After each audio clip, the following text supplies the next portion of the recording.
Voici comment le choléra a changé mon village. De petits germes de choléra invisibles se sont répandus dans la rivière. Si petits et si dangereux. Sans s'en rendre compte, des femmes ont apporté le choléra à la maison dans de l'eau. Les mouches transportaient le choléra sur leurs pattes. Les mains sales aussi.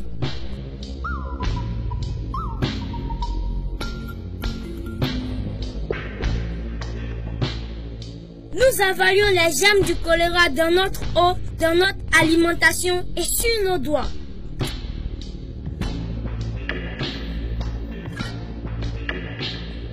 C'est arrivé si vite. Le matin, mon père était très malade.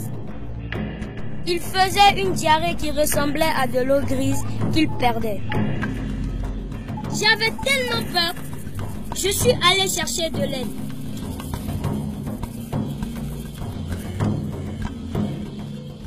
Je n'ai jamais été si vite à vélo. D'un coup d'œil, l'infirmière a su que c'était le choléra. Il avait besoin de fluide en urgence. Elle n'avait pas de SRO et nous avons préparé une boisson spéciale. Nous avons rendu l'eau potable en la filtrant sur un tissu et en la faisant bouillir 1 minute. Nous y avons mélangé une demi-cuillerée à café de sel et 6 cuillerées à café de sucre par litre. Cela avait un goût de larmes pas trop salé. J'avais peur de voir mon père mourir, mais il s'est senti mieux. L'infirmière m'a expliqué que tous ceux qui avalent les germes du choléra ne tombent pas malades, mais qu'ils peuvent transmettre la maladie. Maintenant, je devais apporter de l'eau potable aux villageois et leur apprendre à se protéger du choléra. J'ai vu une fille porter de l'eau. J'ai dit qu'elle pouvait rendre l'eau potable en y ajoutant des gouttes de chlore et en attendant 1 demi-heure.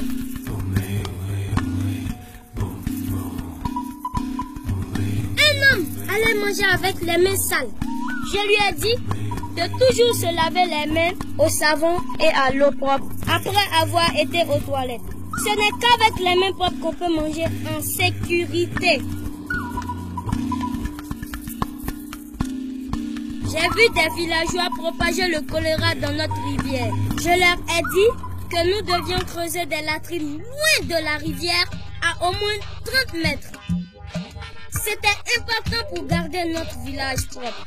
J'ai vu une mère préparer des aliments. Je lui ai dit de se laver les mains d'abord au savon et à l'eau propre, puis de laver et éplucher les aliments, les cuire, les manger chauds et les protéger des mouches. J'ai passé le mot dans tout le village et suis retourné voir mon père, heureux de voir qu'il allait mieux. Notre village a retrouvé sa santé. Maintenant, nous filtrons et faisons bouillir l'eau. Nous utilisons toujours les latrines et nous lavons toujours les mains après. La nourriture est à l'abri des mouches. Lavée, épluchée et cuite. Nous nous lavons toujours les mains avant de cuisiner et de manger. Nous avons mis notre village à l'abri du choléra. Passez le mot. Votre village peut être en sécurité du choléra.